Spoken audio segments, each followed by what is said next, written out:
प्रणाम। मैं शांभवी ज्योतिष समाधान चैनल के माध्यम से आज अभी आप सबके बीच फिर एक बार हम उपस्थित हुए हैं एक नए विषय को लेकर, और यह विषय बहुत महत्वपूर्ण है। इस समय हमें इस विषय पर ध्यान देने की बहुत ज़रूरत है।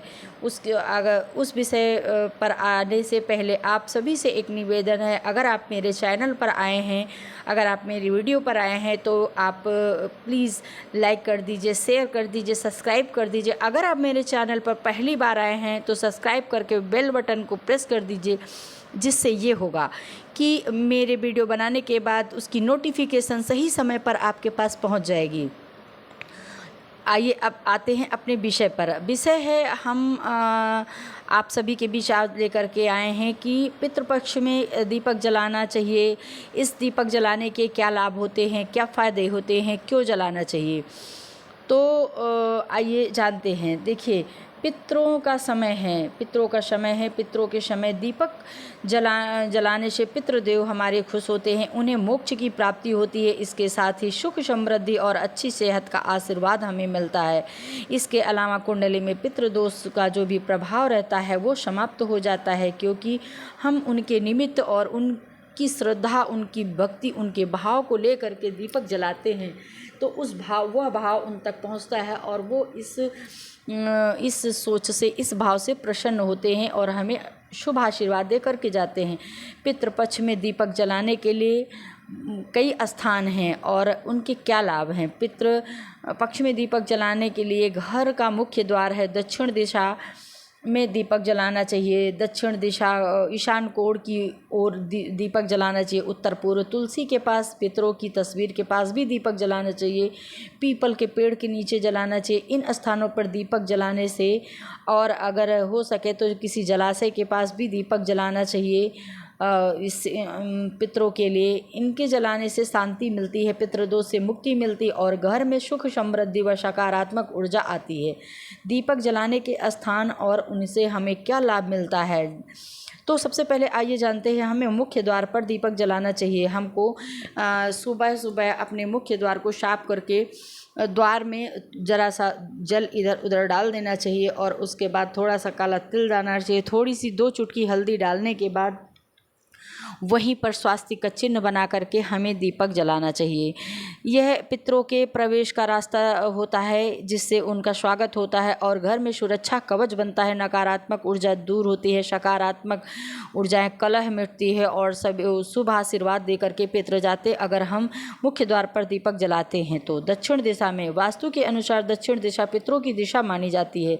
यहाँ सरसों के तेल का चौमुखी दीपक जलाना चाहिए। ये पितृदोष से मुक्ति मिलती है। यहाँ पर दीपक जलाने से यमराज को प्रसन्नता मिलती है और वो हमें शुभ आशीर्वाद या किसी तरह का जो होता है, किसी तरह की परेशानी, अकाल मृत्यु से हमें अकाल मृत्यु के भय से हम बाहर आते हैं और हमें एक सुरक्षा कवच मिलता है अगर हम दक्षिण में दीपक जलाते हैं तो।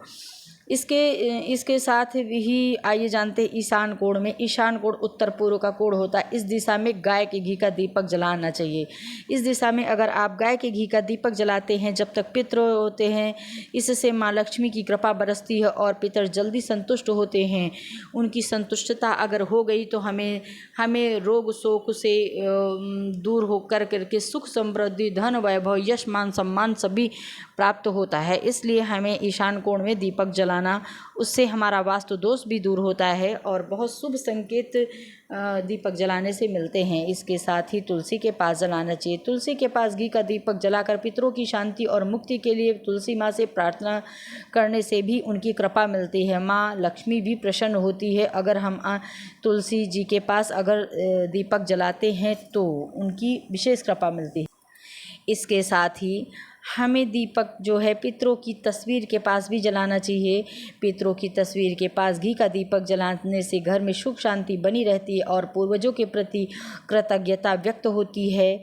इससे पितर हमारे प्रसन्न होते हैं और यहाँ पर दीपक जलाने से हमारे मन को भी शांति मिलती है और पितरों की भी कृपा मिलती है। हमारे भाव को पितर आसानी से समझ जाते हैं और हमारे इर्द गिर्द हमेशा हमारी सुरक्षा कवच बन कर के रहते हैं। इसलिए पितरों की तस्वीर के पास दीपक जलाना चाहिए। पीपल के पेड़ के नीचे दीपक जलाने से इस पेड़ के नीचे देवताओं और पितरों दोनों का वास माना जाता है। शाम के समय यहाँ सरसों के तेल का दीपक जलाना चाहिए, जिसमें काला तिल डालकर दीपक को जलाएं। अगर आप पीपल के नीचे सरसों के तेल का दीपक जलाते हैं तो हमें पितरों और देवताओं दोनों का आशीर्वाद मिलता है और धन धान्य की कमी नहीं रहती है। हमें धन धान्य से संपूर्ण सब सुख मिलता है। इसके साथ सरोवर के पास अगर आप कहीं की नदी सरोवर है तो कहते हैं कि हमारे पितृ जो होते हैं वो सरोवर में या किसी गंगा नदी में किनारे जहाँ जल का स्थान होता है वहाँ जल पीने आते हैं, वहाँ जल ग्रहण करने आते हैं अपनी आत्मा की तृप्ति के लिए। इसलिए वहाँ पर जल के किनारे ही पितरों का वास होता है। इस समय जब पितृपक्ष चलते हैं तो जल के किनारे ही पितरों का वास होता है। उस समय वहाँ पर अगर हम दीपक जलाते हैं तो वह दीपक हमारे पितरों के निमित्त में होता है और वह तुरंत उसका शुभ आशीर्वाद देते हैं और हमें सभी तरह से संपूर्णता का वरदान दे करके जाते हैं। इसलिए अवश्य जलाना चाहिए। और इसके साथ ही में अगर दीपक अगर आप जलाते हैं तो हमें पितरों के आशीर्वाद के साथ घर में धन धान्य की कमी नहीं रहती है। इसके साथ ही उनका आशीर्वाद भी मिलता है। अब आइए जानते हैं दीपक को जलाने के कुछ नियम। दीपक को कैसे जलाना चाहिए। दीपक को सीधे ज़मीन पर कभी न रखें, बल्कि उसके नीचे कोई साफ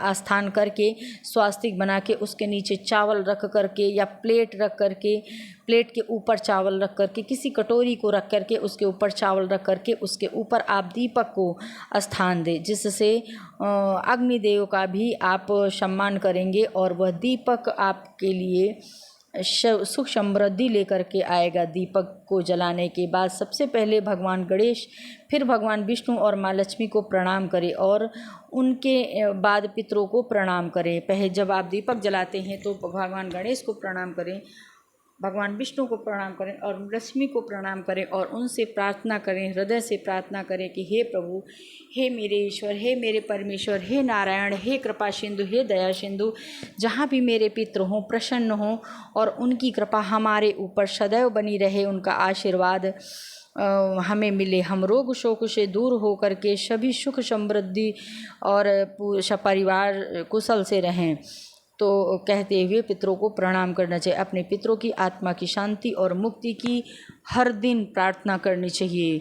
जल उनको तर्पण करने के बाद, उनको जल देने के बाद, उनको दीपक जलाने के बाद और उनको भोग देने के बाद। धन्यवाद, प्रणाम। आप सभी के बीच फिर किसी नए टॉपिक के साथ फिर हम उपस्थित होते हैं। तब तक आप सभी से विदा लेते हैं। प्रणाम, धन्यवाद।